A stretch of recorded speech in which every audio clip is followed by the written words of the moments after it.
बापूजी, ये जो गीता में श्री कृष्ण ने अर्जुन को बताया कि तू स्थित प्रज्ञ बन, तू अपने अंदर के मुनि को जगा, तो ये कौन सी अवस्था है? स्थित प्रज्ञ अवस्था जो गीता में बताई गई है, जो श्री कृष्ण ने अर्जुन को बोला तू स्थित प्रज्ञ अवस्था को पा। स्थित प्रज्ञ अवस्था माना आत्मस्वरूप की स्टेज।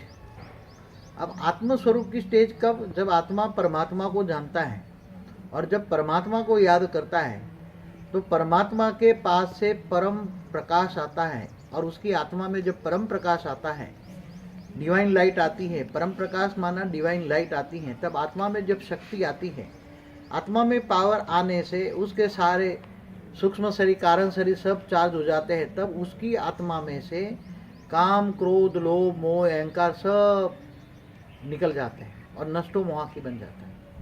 तो नष्टो मोहा स्मृति लब्धा। स्मृति लब्धा माना उसको आत्मस्वरूप की अनुभूति होती है, और जब आत्मा आत्मस्वरूप की अनुभूति में होता है तब उसके अंदर से भय मोह अहंकार सब कुछ चला जाता है, और जब भय चला जाता है तो ये भव सागर तर जाता है। भव सागर तरना माना ये माया का सागर है, ये संसार सागर को भव सागर कहते हैं। तो क्या ये कलयुग में पॉसिबल है? हाँ, पॉसिबल है।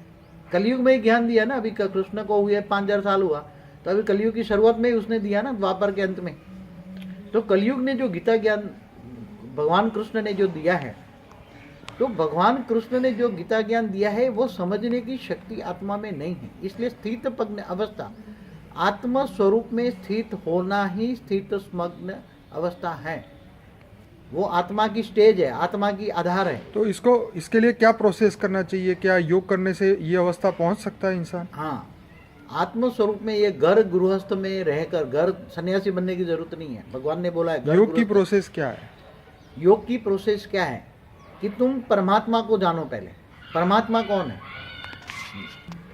तुम पहले परमात्मा को जानो। जब तक तुम परमात्मा को नहीं जानोगे तब तक तुम्हें परमात्मा से पावर नहीं मिलेगी, तब तक तुम्हारी आत्मा के अंदर पावर नहीं आएगी, और जब तक आत्मा में पावर नहीं आएगी तब तक विकार दूर नहीं होंगे, तब तक स्थित प्रज्ञ अवस्था नहीं होगी।